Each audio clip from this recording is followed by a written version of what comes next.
Welcome to the Covert Access Team podcast. I'm here with John-André Bjørkhaug. Apologies if I'm mispronouncing that. My all forms of Scandinavian pronunciations are terrible, so I apologize. But John, can you introduce yourself to everybody?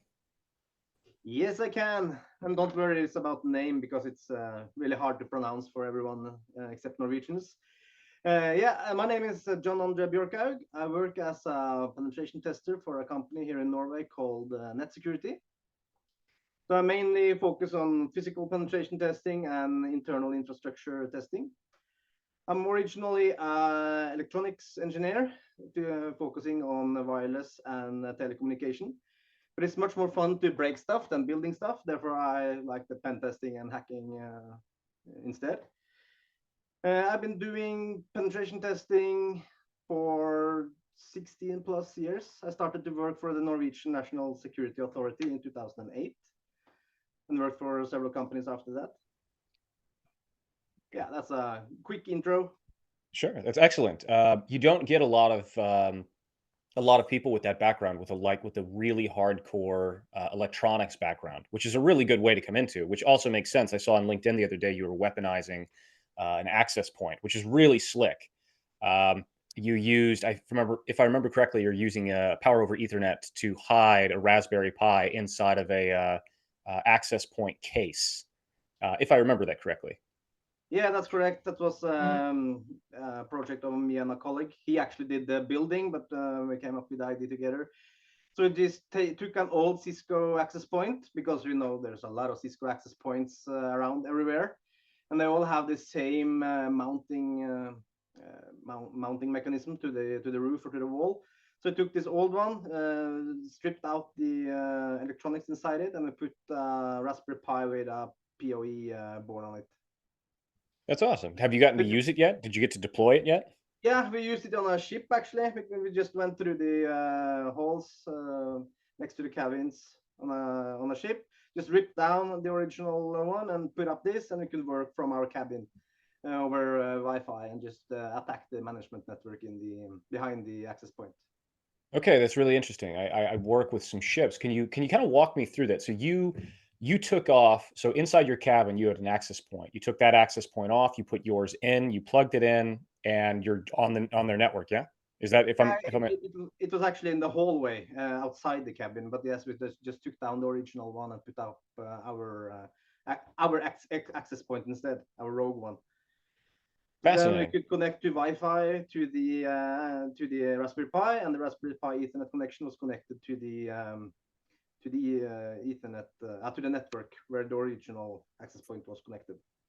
Very good. And from there, we had access to the management network, and the management network had access to the office network, which had access to office network on other ships and to onshore and so on. Uh, wow. Okay. So you not only were able to compromise the Wi-Fi on the local ship, but you were able to pivot to the other ships in the area, and then even to the onshore security systems. Yeah, that's correct. That So we actually did a full compromise and took over the entire AD from our cabin through the access point connection, and yeah, so we were able to access all ships and all onshore systems. Well, that's actually really interesting because I know from my experience, the thing that a lot of shipping industries are really concerned about is gaining access to the onshore security and the onshore services. They tend to not. I mean, it's kind of like saying that yes, attacking a single aircraft or plane is a big deal, but attacking all the planes or the systems that run it, like on the ground stations, tend to be a little bit more concerning.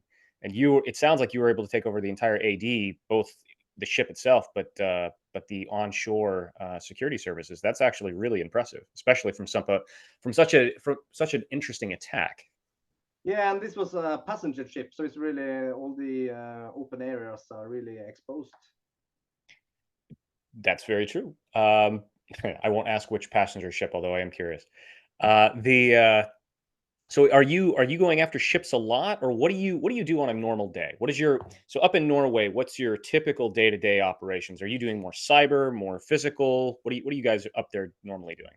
And actually, it depends from week to week. This day, I'm doing just a regular, like an external test, external network test. Last week I was on a physical for a power company. No, actually it was a water treatment facility. Ah, And earlier this year it was a couple of ships for different companies. So it all depends. There's a huge variety in the assignments that we get. that's interesting. So the water treatment facility, I don't know about Norway's water treatment facility. It's not something that I've done a lot of water treatment facilities, but not one up in Norway. You guys use a lot of hydro, don't you? Or not, I'm thinking power. But I know that in the U.S., when it comes to water treatment facilities, the EPA has put out bulletins all the time that say that their cybersecurity and physical security tend to be very laxed. I know the EPA in the US put out a statement, I think it was last year, that said they estimated about 70% of their water treatment facilities throughout the United States are, well, they're not doing their due diligence. They do a lot of password reuse, default passwords, things like that. Are those the kinds of things that you're typically seeing, assuming you can talk about it?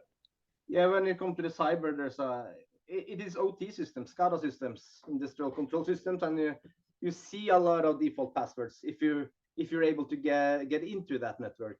But in many cases, it's either you get access physically, or there's some VPN that you can try to password spray. You can do some social engineering and try to get the passwords.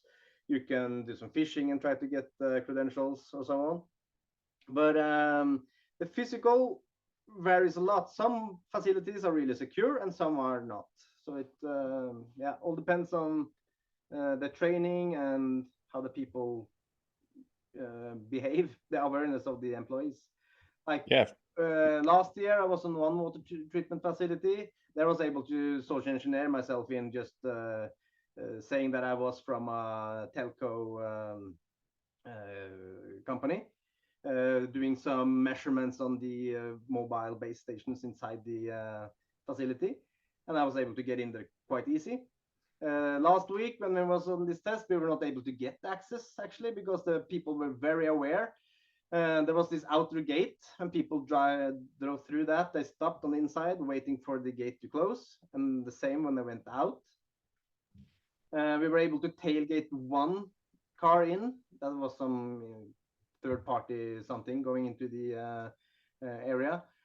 And when we tailgated in, we tried to tailgate into the building. But people, the employees, they went in, turned around 180 degrees, and just waited for the door to shut. So it was really, really hard. Yeah, that's very good awareness training. Yeah. Um, do you up in Norway, if I remember correctly, Norway has you guys have private, but you also have public utilities like that. Do you see, if I remember correctly, do you see a lot of differentiation between the public and private sectors when it comes to utilities, like their security awareness? Oh, that's a hard one to answer. Assuming you can. Yeah. I don't have any good answer for you there actually. It's it's very much the same. It varies a lot on both. Well, that's fair. I mean, it's yeah, it like I actually agree with you. There's a lot of variability in every sector, private, public, etc. But that brings me to a question that I always ask, which is in the country which you operate in, which Norway, what do you consider to be the biggest current vulnerability or threat to your country? Is it power? Is it water? Is it cyber attacks, ransomware? If you had to in your own opinion, what do you think is the biggest security flaw or risk to Norway today? Ooh, very good question that I should have thought of before, but maybe towards power, because especially now this time of year, it's really getting really cold and people are really dependent on power, especially in places where they don't have like alternative heating solutions. Like where I live out in the countryside, we have like wood stoves, but in cities they might only have electrical, so they're getting really dependent on the power. So I think power grid might be the most important um infrastructure, maybe. Yeah, A and lot yeah, and both cyber and physical, because I know there's a lot of power companies that it's quite easy to get into. Mm. talking from experience. Sure. And there's a lot of exposed nodes. Like they have these transformer stations out in the wild. They have communication rooms like way far um, from everything. And of course they are alarmed, but it will take people quite a bit of time to get to those places. So if there were an attack on one of these faraway locations, I think it will be possible to do quite a bit of attacks before someone get there. Yeah, that's super common. You've got the like you exactly like you said. So you've got substations in the middle of nowhere, and I mean, it may take. I mean, first off, you've got these delays, right? Where I've watched or I've read through many incident response reports from power companies, transformer companies, substation owners, et cetera, where they'll say, 2 in the morning, we see a pressure drop off and a temperature rise on a transformer in some substation in the middle of nowhere. And 10, 20 minutes later, alarms are going off because the pressure is still dropping, the temperature is still rising. Then we call an alert, we look at the camera feed and everything else. We don't see anything weird in the camera feed. We send the police and the engineers out there. It takes them an hour or two to get out there. They Okay. see bullet holes or some issue. People are long gone, and it's like, well, okay, I guess we take it offline. We bring in an emergency mobile substation. We transfer the load. People are without power for a few days or hours or however long it takes, and then we go to repair it and hope that there's no serious critical damage to the transformers because we don't have any backups. So it is really interesting that you see this exact same threat in like every single country. And I actually 100% agree with you that power is probably the biggest problem or biggest vulnerability because it controls everything. Like Yeah. it controls everything when you think about it. Um, Some parts we can live without it for just some hours because we have backup power, but eventually it will. Yeah, you will need it back up running. Well, yeah, absolutely. I mean, you need it for depending on where you are. You might need it for public transport, like trains and trams and other things. You probably need it for things like hospitals. You need it for airlines. You need it for even pumping, like the water pumping stations. You need it to pump water. And I mean, power is so critical, and it's so interesting how so many countries have this exact same setup, and they've built in this extremely critical vulnerability, and nobody seems to care and nobody seems to notice. And it's like, dude, in my opinion, if you get a dozen guys who know what they're doing, it you could the amount of damage you could do to something. Because, like, so California, for instance, is a great example because California tends to boast about how even if a power station or rather a substation goes offline, they have several reroute. They have, I think, up to three rerouting methods to like LA. So they have three ways that they can reroute power to LA. And it's like, yeah, okay, but that means that if three substations go offline, what do you do, right? Like Yeah, I mean, it's funny because then you think about it and you're like, okay, so three guys. So that's your security apparatus is that three guys don't show up, right? It's like you've built in these redundancies, but it's like, yeah. So what happens if guy number four shows up? yeah, Um, but yeah. So very interesting. go ahead. Yeah, it was a very interesting thing there about the redundancy, and actually, it just takes a couple of people to just take down everything. Yeah, and it's fascinating because so you're in both the cyber and the physical space, and if I asked you, hey, I want to give you somebody who's never, they've never programmed Linux, they've never used any kind of hacking tools, they know nothing about it. What do you think the probability is that if you gave them 1 day's worth of training or even a week's worth of training, that they would be able to take down Microsoft or Apple or Google or something like that? Like take somebody who's never hacked any system, teach them how to hack something, and within a week they're taking down like, Fortune 100, Fortune 50 companies. And it's like probably 0% probability that's going to happen. But then if you take somebody and you say, hey, here's a 308 rifle, here's how it works, here's what you should shoot, here's how you should do it. It's like I give you an afternoon of on the job training and you're taking down like entire cities power grids. And it's like that's like the classic example of an asymmetric attack. Yeah. Do you operate like just in Norway, or are you running throughout other countries in Europe and abroad? Other countries in Europe too. I've never been on an assignment outside Europe, but I've been in several countries here. Do you see any other do you see a lot of variation, in the other countries throughout Europe, as far as like their security awareness or the vulnerabilities that you see, or any kind of issues, or is it all kind of homogenous? Um, you can begin with the awareness. I think maybe here in Norway, people are very naive and not so aware. Maybe it's getting better now with more threats around the world.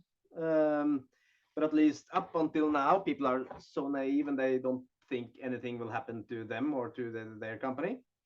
But I think just like going south, going to, for example, UK, they're much more aware.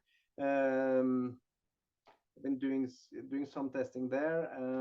Let's see, think about other countries. Sweden, Norway is quite similar, I think. Maybe Denmark too. But I think if you're going more east, people are more aware because they are more used to threats from Right. further east. Yeah. Yeah. No, I agree with you. It is, yeah, I actually agree with that assessment. So the fact that you're in Norway and you mentioned east, it does bring a slightly different question. Is that I know that your neighbor to the east, Sweden, is having a whole bunch of problems locally with criminality and violence and things like that. I end up running up to Sweden pretty often to help with. They're not so interested or concerned with covert entry method things. They're more interested in overt, kind of security, people showing up with guns, or people, throwing explosives into windows or anything else. Do you see any of that in Norway? And are you involved in any way to mitigate those types of risks? I personally never been on any assignments where that was discussed, and at the moment, I think Sweden is more exposed, but I guess it will move to this country too in a while. But at the moment, I haven't seen anything of that or heard anything about it. That's But fair. actually, this morning there was a burglary in a large auction house in Oslo, where they just drove a car through the wall and through the windows. And I think this was this hardened windows because they had to try it like 3 or 4 times to get through them. But there were jewelries and watches for some millions that were stolen. Yep, that's not. I mean, that's honestly not surprising, right? Like when you have merchandise that's really, really valuable, especially if it's out in the open and people can see it. Yep, you're inviting those types of threats. Yeah, and they said that that auction was due to end tomorrow. So then they just did the burglary like one day before people are getting picking up their stuff. Clever. I mean, obviously the bad guys did their recon. They knew what to do. They knew how they were going to do it. They knew when. So yeah, I mean, it's interesting because you clearly see some consideration and thought going into this. It's not just somebody who's walking by with a baseball bat, smashes in the window, and just decides, I want to take that. Yeah, So there haven't been so much like these more violent burglaries here in Norway. You had this Nokas burglary some years ago when there was a police officer who got shot and killed. But except for that, there hasn't been so much. to be perfectly honest, I mean, the fact that you're straining to think of really violent examples and other things is very re-encourage, or it's encouraging, because you don't have, when I ask people from certain countries, or I have conversations from Albania, or sadly even Sweden, there's no shortage of like, oh yeah, there was an explosion attack here, there was a shooting there, and so the fact that you're straining to find those examples is actually encouraging.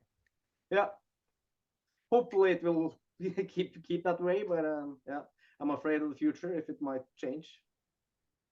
So, well, yeah, I mean, I hope that the trend is, obviously less violence, less issues.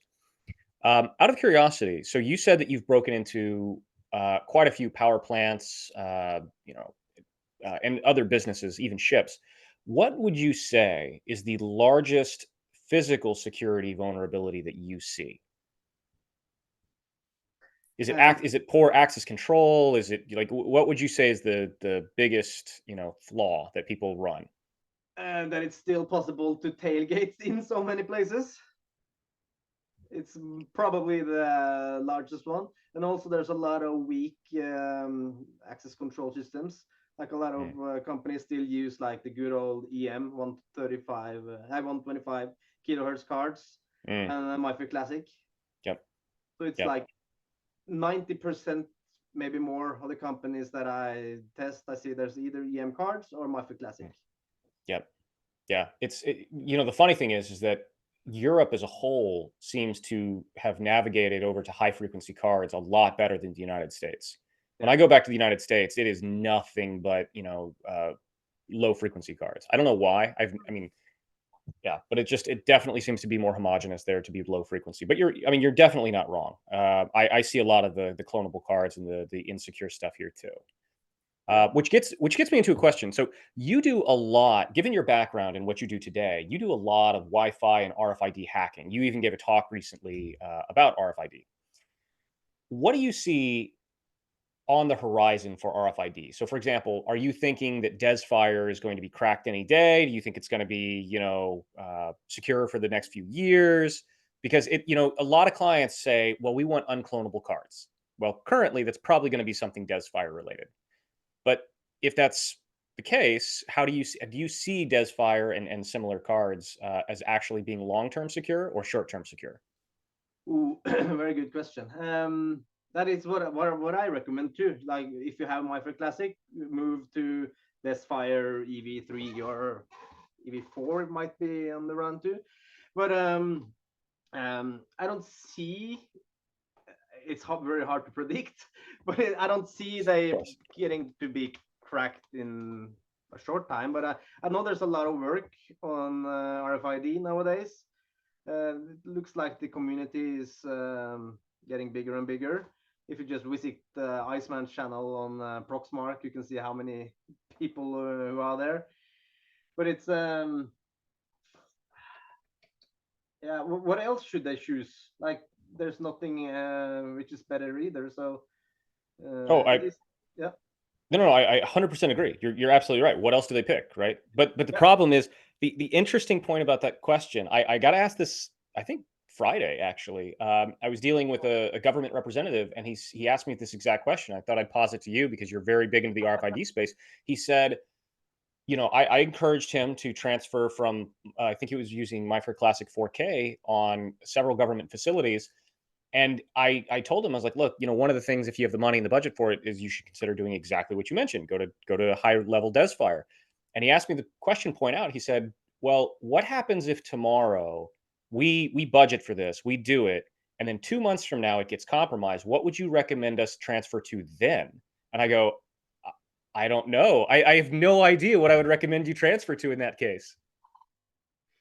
No, that's a really good one. Then you have to have a hardening on other ways, like always use pin code, like cover the pin pally card reader so people can't see the pin code when it's entered and stuff like that. You have to have security in layers. You don't just rely on the card technology.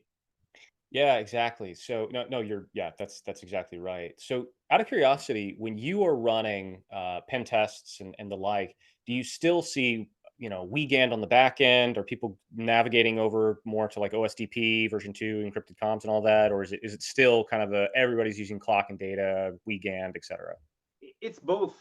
Some uses vegan or some other kind of serial communication like RS485 or something. But there's also some newer readers are using OSDP. Hopefully in a secure configuration and not the one without encryption. But I see both. But Hmm, there's a lot of old systems still because they're really expensive right. to replace. But the funny thing is that I see a lot of new systems put up. Like for example, last year I was at the customer in like September-ish, and they Hmm, had a new system installed in June, hmm. and they used MyFair Classic UID only. Nice. They're so perfectly secure. No recommendation whatsoever. Yeah. So it's strange to see that you have these fancy new readers that support all kinds of stuff, Hmm. and they just set it up like default, no Yeah. security. So Yep. it's the same on the back end, I guess. Some readers support both vegan and OSDP, Right. but maybe the guy installing it knows vegan better, therefore he uses that instead of OSTP that he never heard of. Right. I asked this Yep. question about to a guy doing installations once. We talked about encryption keys because they were default. I found that default encryption keys were used on that system, and I asked him about it, and he said just, I don't know anything about that. I just install it and get it to work. So no thoughts on security. He just wanted it to work. That's Yep. So that's the old, like, just push it out. It works. It's functioning. Just deal with the issues later. Yeah. yeah. Yeah. Of course. Don't touch it. It works.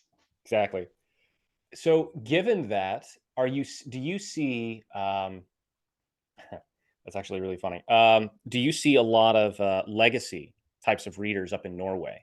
So readers that would read simultaneously OSDP and WeGAND and other things, are they vulnerable to like downgrade types of attacks?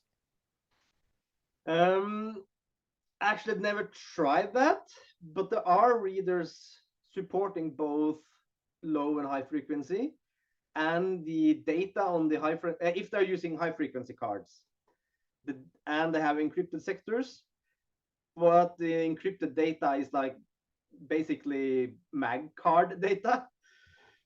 So we have the semicolons as delimiters, and you see that Yep. this is from an old mag card. So I Yep. guess you could take that data with the facility code and the user ID, and convert that to EM. I've never tried it, but it should be possible. Yeah, that's well. I mean, I think maybe now you have a winter project, right? Yep. You got some new tool to generate. But Yeah. yeah, yeah, it is fascinating because I see this all the time where I've had this exact conversation more times than I can recall, where you'll go up to a client on a pen test or an audit, you'll ask them about their access control system, and they will say, the access, we specifically bought this card reader because it supports encryption on the back end, the OSDP 2 version 2 with encrypted comms, all that. And then you pull the card reader off the wall and it's wired up for weekend. And the client had no idea. Like, they bought it, specifically so that it would do this thing. And then, exactly like you said, the install guy either screwed up, he didn't know, this is just what he's better at, like, whatever. And you just look at it and you're like, yep, that's weekend. And it's funny because there's a lot of times the client has no idea. Yeah. And yeah, it just is Yeah, that I'm way. really curious. I have to ask our client once about what kind of documentation do they get. Yep, absolutely. And the funny thing is that I'm not going to name names, but there are some card readers out there. When you get the PDF manual on how to wire it, it'll say, on the front cover, supports, encrypted comms, blah blah blah, all this great stuff on the back end. And then you go to like the part where it's installing, and it's like this huge manual on how to do WeGAN. And at the very back, in like 2 pages, like, oh yeah, by the way, if you want to do it this way, you can. Here's how you do it. Yeah. Yeah, it's like the default in the manual literally tells you to wire it to WeGAN, and then you have to go to like some special appendix or something to see how you can do it, more securely. And it's like, okay. Yeah. That's a funny one. Um, Now, when you're running a pen test, you mentioned a lot of tailgating, and sadly, that is a really, really common and very successful attack vector. But when you're breaching buildings or ships or anywhere else, what is the techniques and the methods that you typically go to? What are your go-to techniques for getting into a building? Yeah, if you can't tailgate, it might be like placing a card skimmer device next to the card reader and try to get some cards. Or other times it might be like shimming doors, because there's a lot of doors which have vulnerabilities that, yeah, so you can attack the latch. Mm. Yep, Missing absolutely. security latch, or the gap is too big, or you can increase the gap a little bit by a crowbar or something, just so you can attack the latch. Sure, absolutely. So it Do mostly you like weak card technology, tailgating, and latch attacks might be the most common ones. Yeah, perfect. I mean, honestly, the sad reality is that probably gets you into 80% of places. Yeah. Just those things. Yeah. So when you said that you like using skimmer tools, RFID skimming tools, what do you have a preference? Do you have a favorite? Is it something you make? What's your choice? What's your go-to? Usually, the last couple of times we were doing a test like this, it's actually not until now, a month or two ago, since I started doing skimming. But then we used improvised thing. We used a Raspberry Pi, a Proxmark, and a power bank, and a Hey, 4G modem. yeah, And we that built works. this into this. We went to this electrical store and tried to find a box that it will would fit in. So we bought this box and we just placed it under the reader using like double-sided tape, and it actually worked. It was this huge. It was like 40 centimeter long and 10 centimeter wide white box on the wall. But it worked. We snatched a couple of cards. Uh, The fact that you have something that's 40 centimeters tall and somebody still tried to badge into it is hilarious. Like I really hope that you have pictures of this because that's funny. yeah, I have. The funny thing is that some people tried to push it, like they're thinking it was a door opener or something. So That that brought us into the idea of, what if we get these door openers and we can build the skimming device into the door opener button. sure. Yeah, absolutely. Yeah, like I mean it's as I'm sure you know, one of the biggest I mean, the big tool on the market for this for the longest time has been the ESP key by Yeah, and but the problem with the ESP key is, as I'm sure you know, is that if you do pull the card reader off the wall, there's always that possibility that they've set up their tamper switches correctly. yeah, Which it's not common to because the tamper switch, if in order for it to work properly, it has to exist, then it has to be wired, then it has to be logged, then it has to be actioned upon, and all those things have to be true at the same time, right? But I mean, card skimmers and things like that, if people are going to fall for a 40 centimeter white box, like yeah. it doesn't have to be James Bond level, slick. No. So the last time we did it, we put the Proxmark into this small black electrical box, and we placed that under the reader, and we had a wire because this was on a bridge, so it was this fence.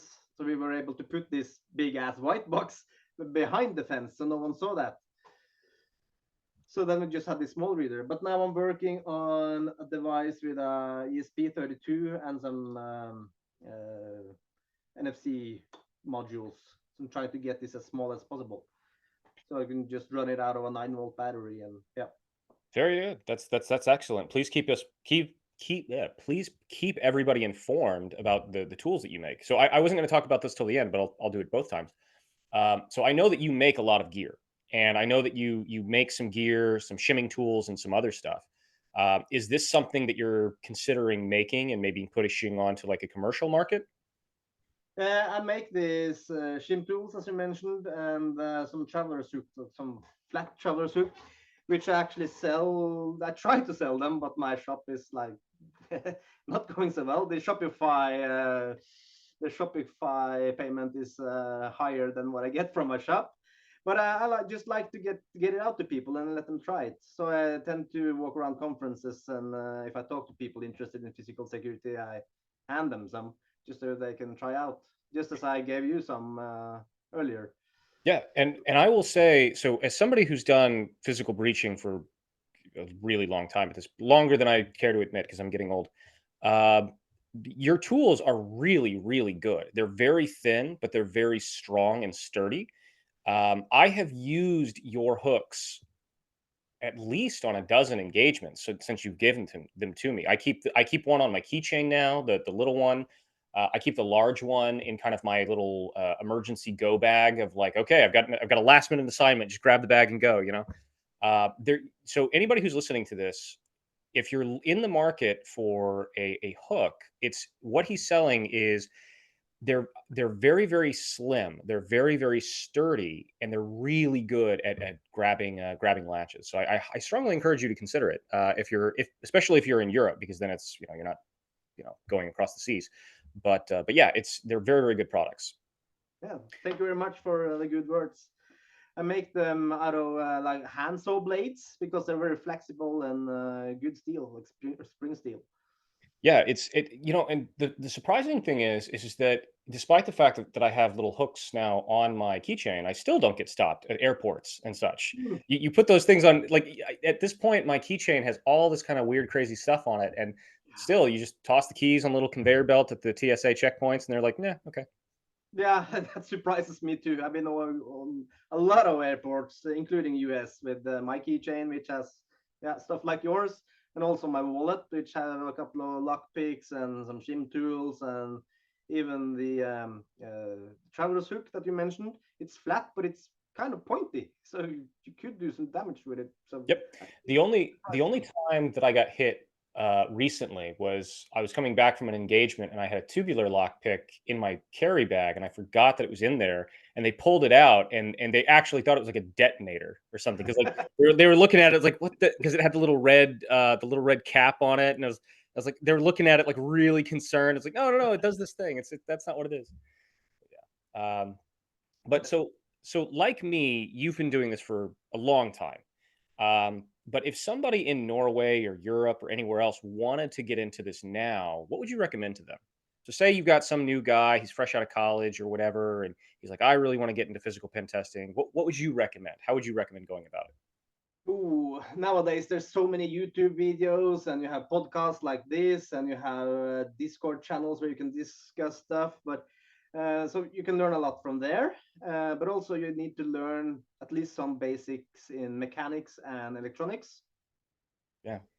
because and you need to learn to improvise because when you're out in the field, you meet something that you don't have the tool for. You need to make your own tool. You need to go to the hardware store, or you need to just bend some steel wire or some steel plates or whatever to make your own tools. So yeah, learn electronics, learn mechanics, learn to improvise, watch YouTube, discuss in Discord, watch MacGyver. That's honestly really good advice. And I am glad that there's more today than there was when you and I were starting out, like what 10, 15 years ago. It's yeah, it is good that there's a lot more resources out there today than there were. But I think that that's all really good advice. You were talking about improv. I actually had a student of mine who, for elicitation stuff, he literally went and took improv classes, like actual like improvisation classes, like acting classes. He's like, oh, dude, they were super helpful because it's, like when you get into buildings, you have no idea what physical stuff you're going to run into or the people. It was actually kind of interesting.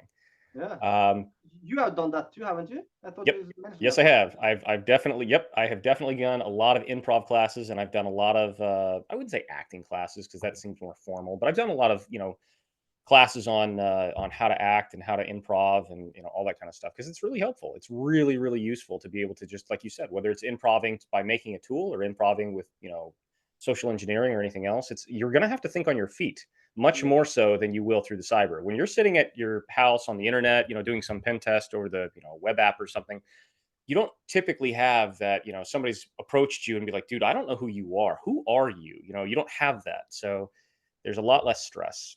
yeah.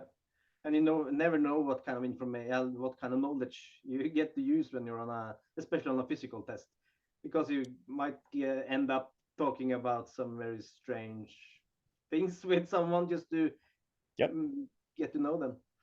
Oh yeah, absolutely. Once you start building rapport with somebody, you'll like human beings, especially when we're at work, we're usually bored. We wish we weren't there. We're doing stuff all we're doing is thinking about like, what am I going to do when I get home today? What am I going to like? What am I doing over the weekend? Right. And so when you finally get somebody who's like you build a little rapport with them and they're listening and they're agreeing with you and they're validating what you're saying, people don't want to shut up and they Yeah. will just talk your ear off. And it's just like, okay, got to get out of this. But yeah, it's Yep. Yeah. Um, so because you've been doing this for a while now, I assume that you're probably kind of more in the team lead role. So like when you go to do, breaching or anything else, you're probably, I'm guessing, more in like the senior level of your team. What challenges or advice would you have for somebody who's trying to create a new pen testing team? So you gave, because they're different, right? Having the skills like lockpicking, social engineering is not the same as being able to run and manage a group of hackers. So have you ever had to manage them, manage teams, manage groups, and if so, what advice would you give for people who are trying to do it? Yeah, I actually have I have this the red team in the company where I work is divided into two, and I'm team lead of half of the team.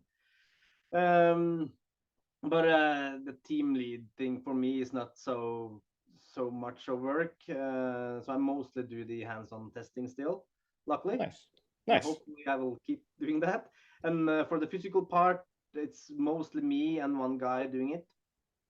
Nice. But if you are a team lead, you should get people with different knowledge, of course, and everyone needs to have a basic knowledge of penetration testing, and yeah, and most people should have at least some basic knowledge of web app testing, because there still are a lot of web app testing when doing pen testing. Yep. But get people with different knowledge. You need to have someone knowing network. You need someone knowing coding, knowing web applications Mm. very well.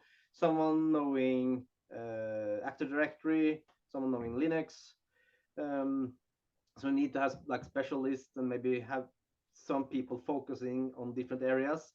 So if you get all those together, you have a very good, a wide knowledge of most of what you can meet on a pen test.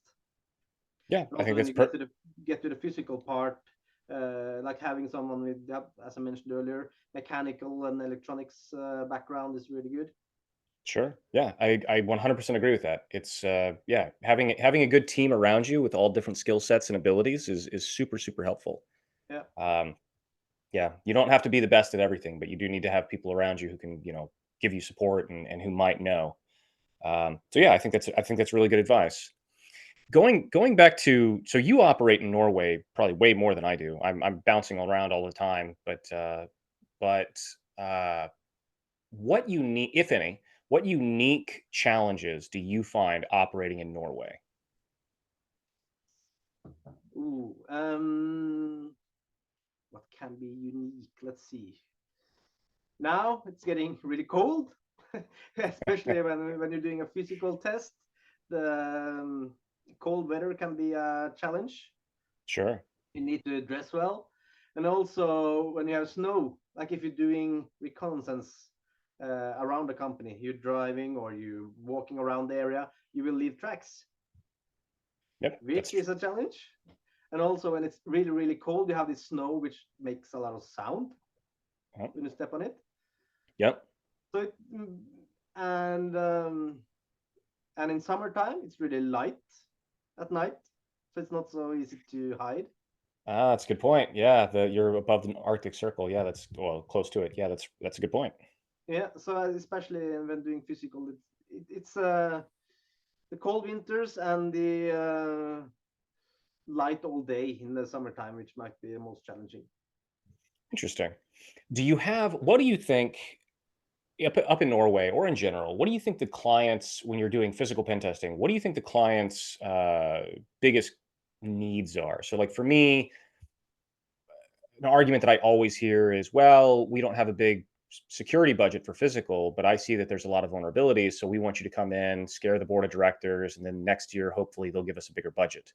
But what is, like, when you're running engagements and physical pen testing and such, what are your clients arguing? Like, this is why we're hiring you.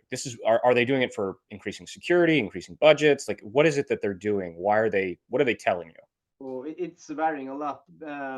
Some, of course, wants to have the most secure systems that is possible to get, and some just do it because they have a checkbox, like do penetration testing. Okay, check, and then just leave the report in the drawers. Um, some have some requirements from companies that they work together with, or they have like let's see, some are very afraid of data getting lost because of the um, oh, help me, GDPR? GDPR. Yeah, Yep. I'm afraid of getting fined if they lose a lot of data. Um, so it varies a lot, the reason people are doing penetration tests.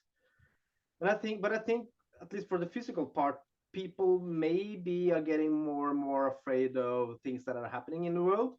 Mm, So they Sure. see that, for example, power companies are getting more afraid of someone actually doing a physical attack. Right. Yeah. Well, they should. Yeah. Um, all right. So okay. So you got quite a bit of experience, much more so than most when it comes to physical pen testing. I know, and I'm being honest there because I know major consultancy companies that I've spoken with who say things like, "Well, we might do 4 or 5 physical pen tests global per year." So it sounds like you're at the higher end of, like, you do these engagements pretty often, which is awesome. But that said, do you have any fun war stories that you'd like to share? Anything that you thought was hilarious or fun or exciting, or anything that you'd like to share with people? Oh, there's so many, but I can take one that was some years ago. The assignment was just to see how much damage we could do to a company. How critical areas can you actually reach? So we Sure. started off. We actually didn't know how to start with this company. It wasn't so many employees, and we didn't want to do phishing. So we wanted to do something else. So the first thing I did was I went to the location. It was a office location with this reception, and outside the reception you have these guest terminals, like terminals for checking in, which I guess you probably knew know. Um, and one of these was out of order, so I took my laptop and connected it right in front of the reception. No one noticed. No one said a word, and I stood there for like an hour and a half. No one said anything. And during that time, I was able to get domain admin because that network, the guest terminals, was directly connected to the office environment. So from there, I ran a responder and cracked some passwords and so on and so forth. And after some steps, I got domain admin, and I was happy with that. I left a beacon so I would have a way into the environment later if I needed to. So I made a call to my contact person and said that, yeah, we have domain admin. You happy? No, I'm not happy. I want you to go further. Can you get physical access? So we left that beacon up and running, and we went home to yeah, brainstorm, trying to find out what to do. And a week after, we went back there and tried walked around the area, tried to find other ways in. So you had this reception, you had a gate where people had to swipe their cards next to the reception. It was not possible to just jump the gates because the reception saw the gates. And when you were inside the gate, there were elevators, which you saw that people needed to use the cards in the elevators too. So it wasn't so easy to tailgate. So we just had no idea how to do this. So I just went up to the reception and said that, hey, I'm a new employee. Um, Tomorrow I'm getting a guest. How do I do that? I see we have these guest terminals, but how do my guest does do we just register? Do you register on my name, or how does it work? Yeah, you need to be registered in this system so he can look you up, and then he will register and you will get a SMS and so on. So okay, can you just check if I'm in that system? So yeah, no, you're not. Of course, I was not no employee, so I was not in that. Um, okay, how do I get in that system? And first you have to be in the HR system. You have to be an employee. Okay, can you just check if everything is okay with the HR system, because I just started today and everything should be fine. And she checked, and I was not there, of course. I'm like, oh, how do I do this then? Because I have this guest coming 8 o'clock tomorrow. Now the clock is like 4. We're closing. What should we do now? And they just needed an email from my boss saying that I was a new employee, and they could just add me to those both the HR system for some reason and the guest system. So okay, I will just call my I will call my boss and say that he has to send that mail. And by the way, which email should he send that to? And then I got the email to the reception. So we went outside, went to our hotel room, trying to, how should we do this? So we tried to, since we already compromised the entire AD, we dumped the entire domain user database with password hashes and cracked those. So we had the password for the IT manager. So we tried to log into his mail account, but of course he had he had MFA, so we were not able to get in.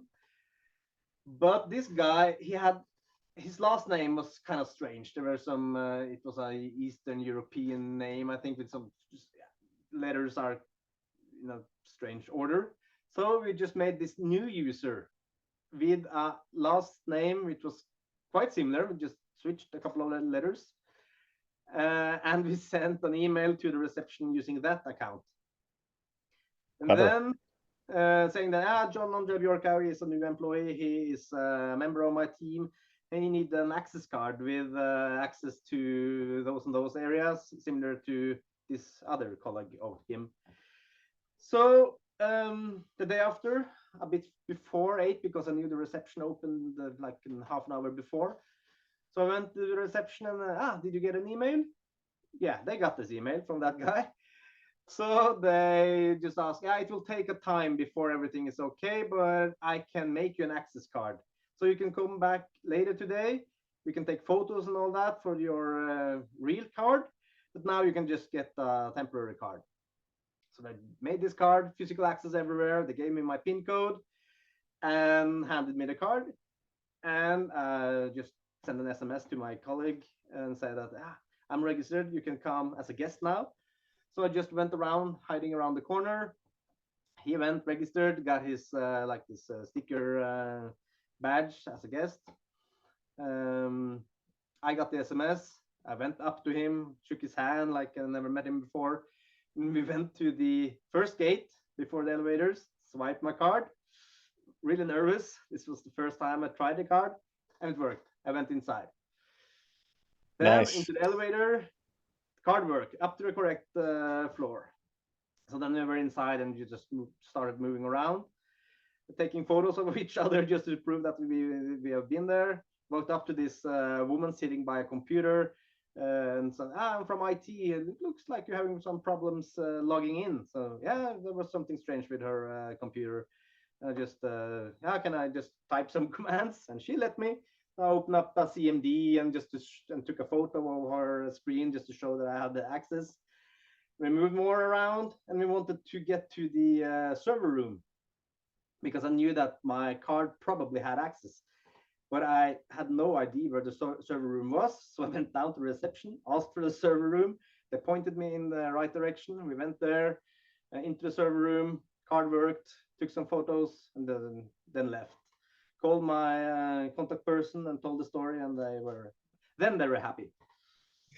Well, yeah, I mean, it's pretty hard to argue with the success of that. I mean, simultaneously getting domain admin, getting basically full credentials throughout the entire building, getting to the server room, being validly logged in as an actual active employee. I mean, the only thing that you didn't do was get a paycheck. Like that's Yeah, that we actually thought about that after, because we should have just kept it for some more days and tried to find the the pay system and add me there and see if I actually could get paid. because that would like I don't think that I don't there's like nothing more you could do at that point, right? Like you're just a valid employee, you've got full access, you're domain admin, you're getting a paycheck from them. Yeah, Yeah, that's actually pretty funny. That's a really good story. I love these hybrid attacks where you're yeah, simultaneously using cyber and physical to compromise things because they're really really slick. And yeah. going back to your point, it's also really important why you have people who are good at both cyber and physical. Because I mean, Mhm. if you wouldn't have had the cyber element, it would have made that a physical attack way harder. If not, you'd have to go with different methods or something. So that's a really good, that's a really really slick story.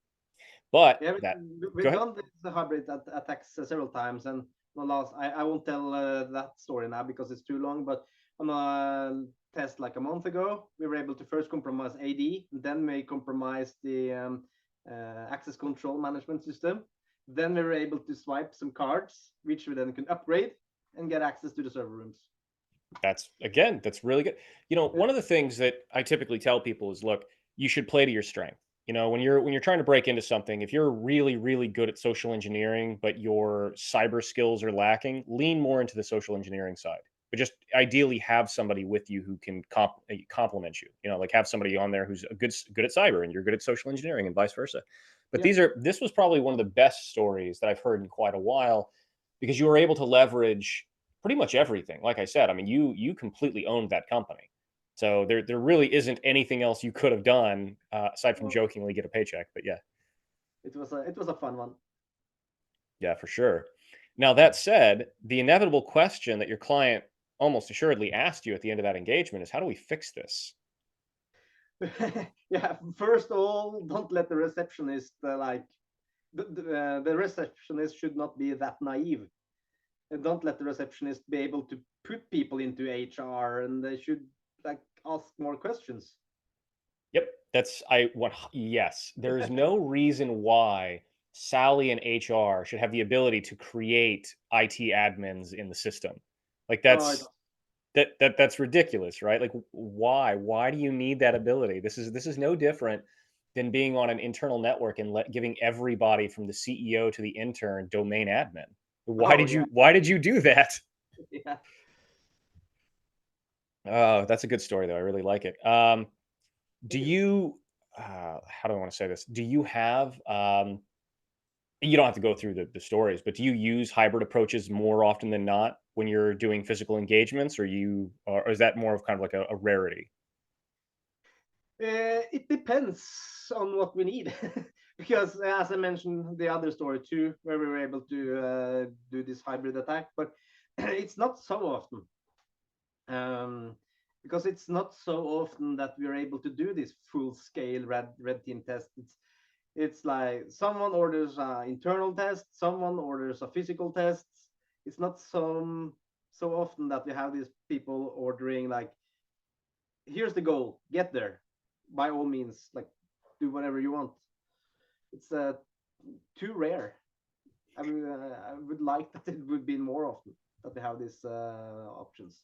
That's fair. Now, I don't know if you've had a lot of these conversations, but I have a lot of conversations recently in the last 6 to 8 months, and they're increasing where companies, especially in critical infrastructure, are concerned with CER specifically. So, Europe, for anybody who isn't aware, Europe is getting hit with simultaneously NIS2, CER, and DORA, which are all new cybersecurity and physical security standards. Yeah. And CER specifically uh, affects kind of critical infrastructure. And there's a clause, well, there's several clauses in there that basically, in vague, scary Brussels language, says that whatever an organization that has to do with critical infrastructure like power, water, transportation, hospital, et cetera, whatever they're currently doing for cybersecurity, they have to increase and do the same thing for physical security. So if you have like, oh, we are mandated to do 2 cyber pen tests a year, well, now you have to do 2 physical pen tests a year, and it's like whatever that is. So are you seeing at all any type of concern or increase or anything like that, considering that CER basically took effect in October of this year? Not yet, but I guess it will hit more like next year, maybe.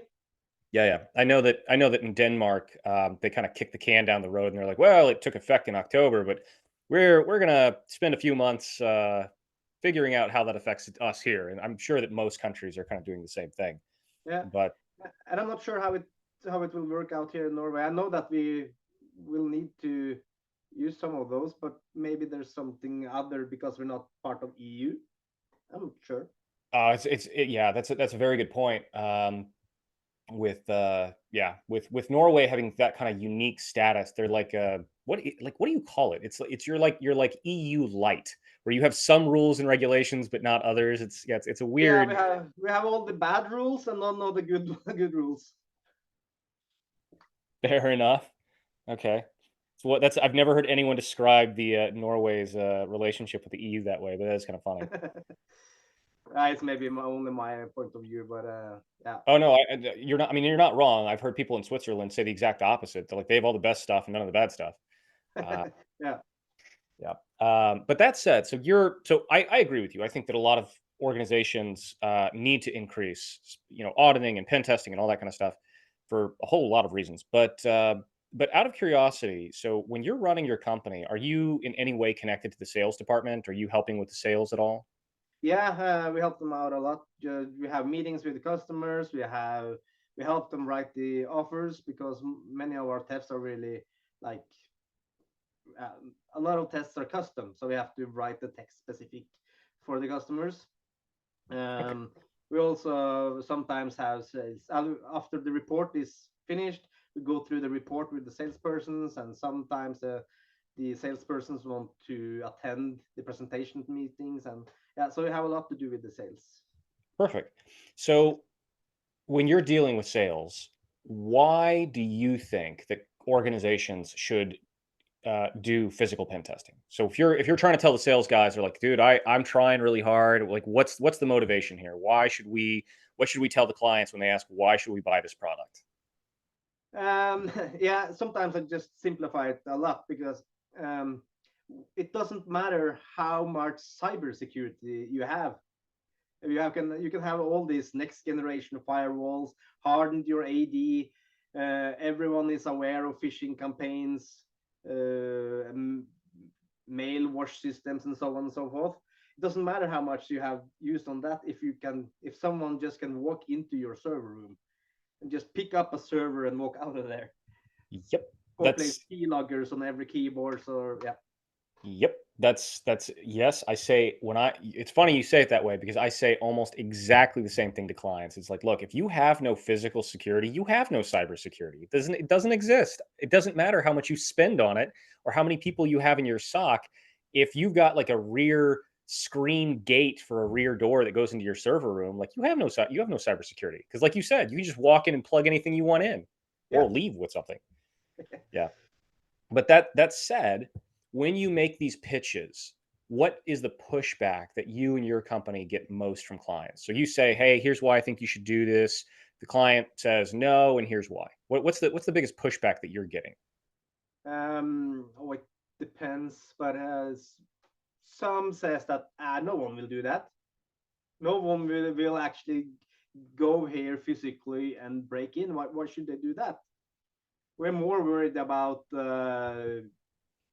people in China getting our ransomwareing everything. Fair enough. Yeah, so it's mostly like why should anyone get physical? I'll try to get physical access. Well, there's no point because yeah, that's going back to the naive part. They don't Yeah. think it will happen to them. No, yeah, you're absolutely right. And I have the same conversations, and I usually point out to them. I said, look, your cyber threat landscape is really wide but really narrow. You might have websites, mobile apps, exchange servers, whatever. You might have all this stuff on the internet that any person is a potential threat. But you spend millions of dollars on any given year making sure that the probability that it's going to get catastrophically screwed is basically zero. Like you spend tons and tons of money on firewalls and people's salaries and socks and everything else, but your physical threat landscape is very narrow. It may only be one building, and you may have to literally go to one place, one city, one building to get there. But if somebody knows what they're doing and they want to compromise you, the probability that they can catastrophically is almost certain. It's almost guaranteed. And as a result, like you said earlier, you have no cybersecurity. It's just a question of motive. Just a question of motive. And then if the company is worth $1 million, even $1 million, and I come to you and I break into your building and I, put some ransomware on your server or something and I leave, and then I, kind of do the Stuxnet thing where I set up a cron job where it just sits there for 2 weeks doing nothing, and then it triggers after your surveillance cameras have already wiped over the feed, and I wasn't stupid enough to bring a phone with me, so you can't geo fence me, and I wiped the bug. If I used a bug or something else, I wiped it down with a little glasses cleaner, so there's now no fingerprints either. You're totally screwed. Like Yeah, you're now hit with ransomware. There's no video or geofencing evidence that I was ever there, and yeah, you're gonna pay. Like you're either gonna pay or your company's gonna go offline. Like that's fundamentally it, and it sucks, but that's you have, like you said, no cybersecurity if you have no physical security, and people pay really hard lip service only to physical because they're like, it's not going to happen. yep. There was this example. Let's see, how was when was this again? It was in 2009. there was this oil field called Stockman here in Norway, and there was a company, consulting company, working with information about this, which had someone broke in and stole some laptops.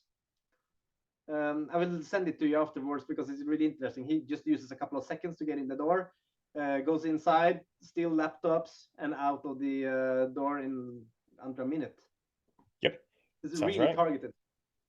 And Yep. there are videos showing how it was done, so I will send it to you. Yeah, thanks. I'm always interested in seeing, these types of attacks and, walking through these scenarios. So yeah, thanks. I appreciate that. But I mean, you're not wrong. Like a little bit of recon and a little bit of knowledge, and you can do a lot of damage. You can do way more stuff with physical access than you ever could through the internet. Yeah. Like if I asked, the average person, even somebody like yourself. So you are a very savvy hacker, both in the physical and the cyberspace. You've been doing this for 10, 20 years. And if I asked you, I know that I can plant a listening device and an HDMI man in the middle in a corporate boardroom. There's nothing hard with that, right? If I have physical access to the corporate boardroom, I can bug that and I can listen to every meeting. Could you do it through the internet? If it depends how connected is the boardroom. Let's suppose that you've got a typical like Samsung smart TV and it's you just plug it in and it's connected to some little screen sharing device or something. I Yeah, don't know. then if you had enough resources and you were a state, maybe you could Exactly. be able to do it, to plant something, because there was something some years ago about using Samsung TVs as a eavesdropping Yeah. device, if I remember Yeah, yeah. correctly. Yeah, But yeah. No. it would take so much resources. You need Yep. to get inside some, Yep. yeah, by some means. Then you need to get to the correct network. Then you need to have a 0 day or whatever to the TV. But when it comes to physical, you can, in many cases, you can just walk in there and place the device and leave in 5 minutes. Yep.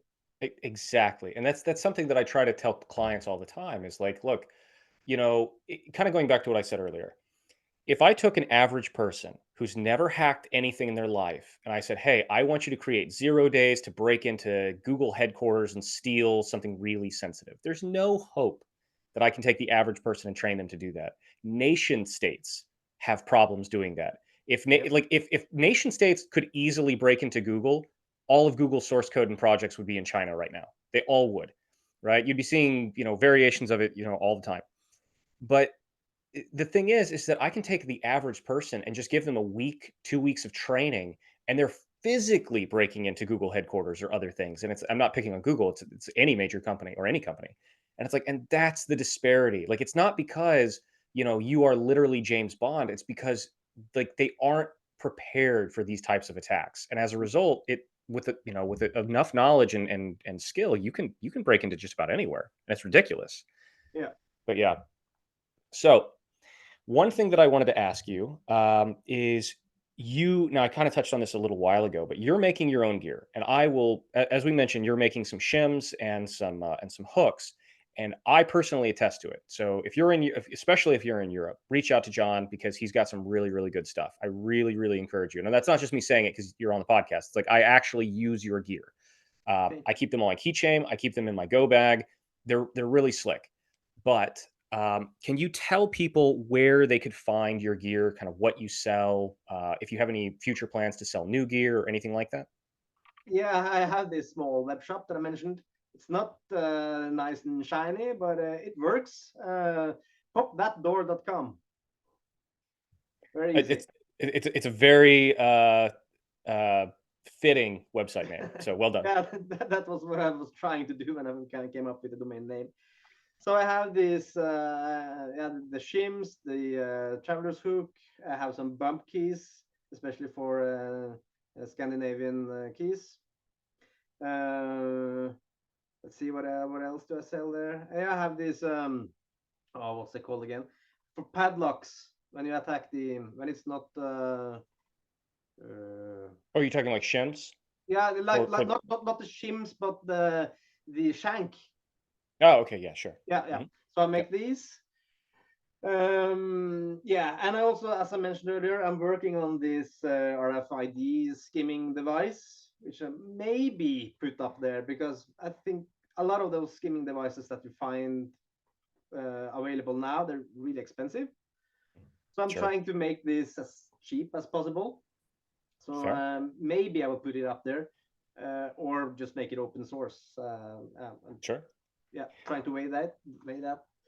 Um, yeah, that's basically it. So I here's also here's a sell question. some. I also have some utility keys for, especially for Norway, like Mm, elevator keys and mm, power closet keys. Yeah. excellent. So because you're making your own gear, do you do or would you be willing to take any custom jobs? So let's say for a minute that I wanted a let's say that I wanted bump keys for Ruko locks, which you see a lot in, in Sweden, Okay. Finland, and some in a lot in Denmark.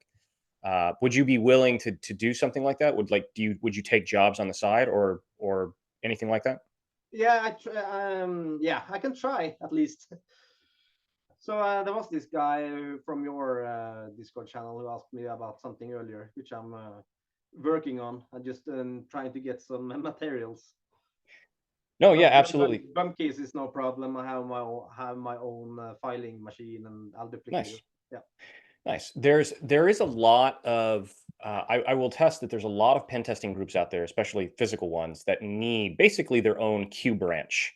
Somebody who's making these types of gadgets and things for them. And there's a lot of times where you're like, you go to Dubai or you go to these places, you're like, I've never seen this lock before. What the hell is it? Like, I need a special thing to, whatever. Yeah. So yeah, if you're interested, anybody listening to this, if you're interested in any of this stuff, please reach out to John. And given that, where can people find you aside from the website, or should they reach out to you through the website? Yeah, they can reach out there, but you can also find me on LinkedIn. Just search for my name, and you will find me. Okay, perfect. Um, so I also noticed that you will be talking at the Disobey conference in Helsinki. Can you tell people? I think it's in Helsinki. Yeah. Tell people a little about that and what you're going to be talking about. Yeah, I heard so much good about Disobey. I first learned about it like last year or the year before, but people are saying a lot of good things about it, and I really wanted to go there. But it's hard to get tickets because it's really few tickets. So I saw the call for papers were out, and yeah, I can try to submit. I don't think it will go through, but I can hope. So I just submitted this talk on physical security, and it was admitted. So I will be going there it's in the middle of February. We Nice. have this conference in Norway called HackCon, also in February. So both HackCon and Disobey is the same week. So I will go from Oslo to Helsinki. Nice. Nice. Well, I mean, yeah, that's so I also caught one of your talks on RFID hacking, which you can find on YouTube, which is really good. It was really slick. Thank you. Yeah, no problem. Now, last question.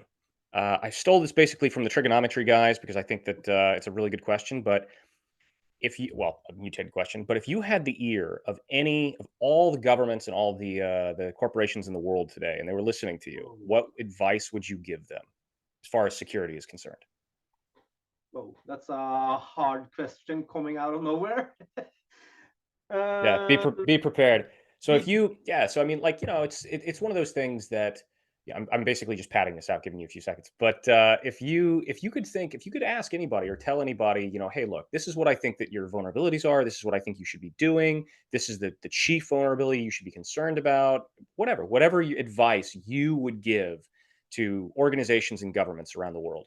yeah, they should at least start with removing all the low-hanging fruits of vulnerabilities and make their employees more aware. Because a lot of vulnerabilities comes down to people.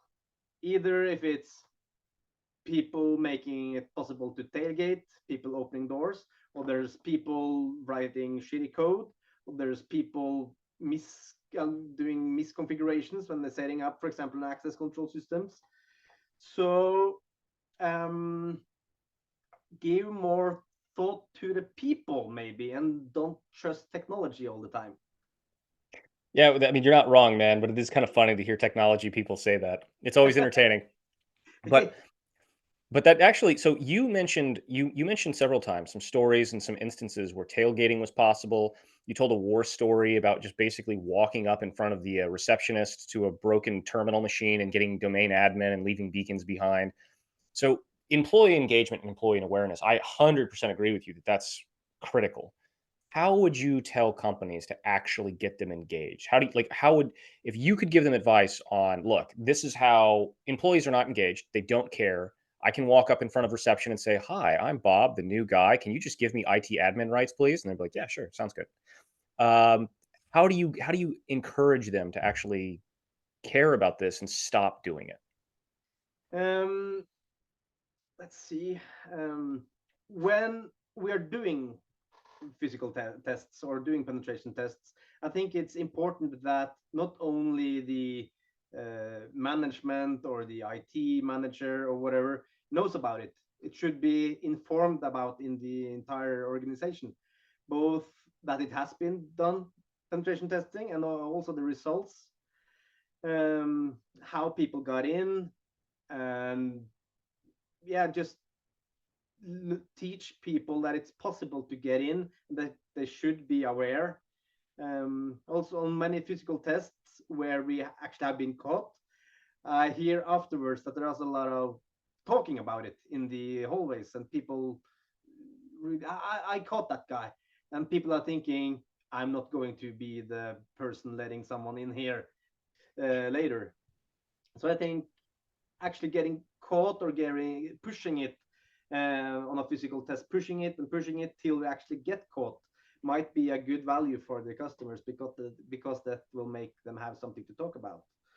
And yeah, Yeah, I think that's excellent. I mean, I recommend something similar to clients, where you just have random guys walking through the facility periodically, and then just yeah. anybody who catches them and turns them in or calls security or whatever gets a few days of paid leave or whatever. It's yeah. I mean, you've got to get the employees engaged. You really, really do. As weird as it sounds, I think that they make up like 80% of your daytime security, Yeah. and you have to get them involved, because if you don't, you end up getting easy tailgate wins and stupid examples where people do you favors and other things that they really shouldn't be doing for you. Oh uh, yes. And the test I mentioned earlier, where we were not able to get in with the people watching the doors close and all that, I think they had been informed about the test like just right before the test was going on. yeah. So we agreed with the customer that we are doing a new test next year, somewhere like in 3, 4, 5 months, Mm, where they will not inform their employees, just to see if they're right, still that aware. right. No, that's smart. That is really, really smart. Yeah, it kind of defeats the entire point of, like, if you get an email, company wide email that says, "Hey, just letting you know that later today there's going to be a company wide phishing campaign. Don't click on stupid stuff." Yep. It's like, yeah, okay, well, that kind of hey, did you know what? We had a 100% success rate. Nobody clicked on anything. Okay. All Yep. right, John. Well, is there anything else that you'd like to talk about, or anything else that you think we should talk about? Yeah, I think we've covered a lot now. Uh, so there's nothing from the top of my head at least. All right. Well, John, thank you very much for coming on today and sharing all your stories and advice with everybody. I'm sure that they really appreciate it, and hopefully they got a lot out of it. And if you're interested in any of his gear, please go to his website and check him out, or find him on LinkedIn. Great, thank you very much, Brian, for having me, and I'm really looking forward to March or April for the training in Copenhagen. Yeah, looking forward to having you here, man. We're hopefully going to have a big group of guys, or a big group of people, and we're going to do a lot of covert entry training. So Yeah, looking forward to having you there. will be awesome.